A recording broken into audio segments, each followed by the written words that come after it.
नमस्कार, मैं पलक बैरागी, कक्षा 12वीं विज्ञान संकाय की छात्रा हूँ। मैं अपनी विषय शिक्षिका श्रीमती वीना मिश्रा मैम के मार्गदर्शन में आज वाचन कौशल परीक्षा देने जा रही हूँ। मेरा विषय है वृत्तांत पाठ्य पुस्तक से जूझ कहानी का सार। जूझ अर्थात जूझना, संघर्ष करना। इस कहानी के लेखक हैं डॉक्टर आनंद यादव।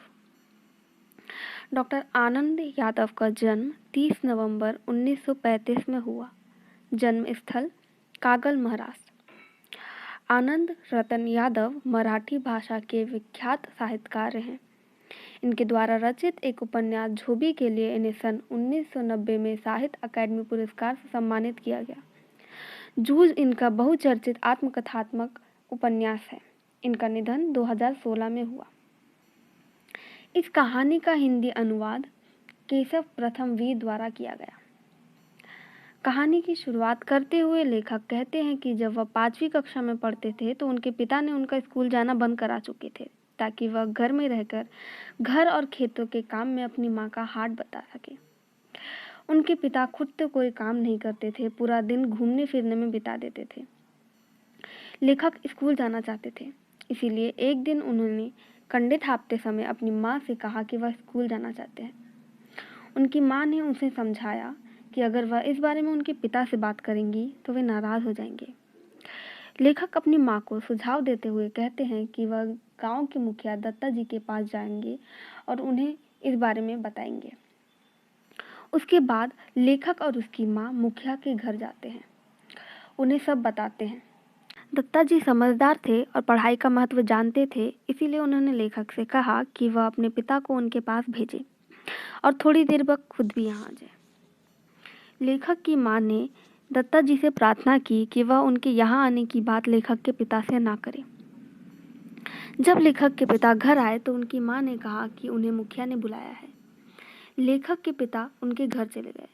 थोड़ी देर बाद लेखक भी उनके घर चले गए। मुखिया ने लेखक से पूछा कि तुम कौन सी कक्षा में पढ़ते हो। लेखक ने कहा कि जब वह 5वीं कक्षा में पढ़ते थे तो उनके पिता ने उनकी पढ़ाई छुड़वा दी। मुखिया लेखक के पिता को डांटते हुए कहते हैं कि अगर तुम इसे नहीं पढ़ाओगे तो मैं इसे पढ़ाऊंगा। लेखक के पिता मान जाते हैं, परंतु उनकी कुछ शर्त रहती है, जैसे जिस दिन घर और खेत में ज़्यादा काम होगा उस दिन स्कूल नहीं जाना है, स्कूल जाने से पहले खेत का काम करना है, स्कूल के आने के बाद खेत का काम करना है। लेखक पढ़ना चाहते थे, इसीलिए उन्होंने उनकी सारी शर्तें मान ली। अगले दिन से ही लेखक ने स्कूल जाना शुरू कर दिया। उस दिन उनकी कक्षा के बाकी विद्यार्थी ने उनका बहुत मजाक उड़ाया। उन्होंने सोचा कि वह अगले दिन से स्कूल नहीं आएंगे, परंतु दूसरे दिन वह फिर तैयार होकर स्कूल आ गए। उस दिन उनकी दोस्ती कक्षा के सबसे होशियार विद्यार्थी वसंत पाटिल से हो गई। अब लेखक भी बहुत मेहनत से पढ़ने लग गए। उनके स्कूल में M.V. सौंदरकर नाम के एक मास्टर थे जो उन्हें मराठी पढ़ाते थे। उनके पढ़ाने का तरीका सबसे अच्छा और सबसे अलग था। वह कविताओं को पूरे ताल और लय के साथ सुनाते और अभिनय भी करते थे। वह खुद भी कविता लिखते थे, जिनको देखकर लेखक के मन में भी कविता लिखने की रुचि आई। एक बार मास्टर ने अपने दरवाजे पर लगी मालती की बेल पर कविता लिखी। लेखक ने सोचा, जब वह दरवाजे पर लगी मालती की बेल पर कविता लिख सकते हैं तो मेरे पास तो खेत, खलियान, पेड़ पौधे और पूरा आसमान है, तो मैं क्यों नहीं। तभी से लेखक ने भी कविता लिखना शुरू कर दिया और आज वह अपनी लगन और मेहनत के साथ एक महान कथाकार और उपन्यासकार बन गए।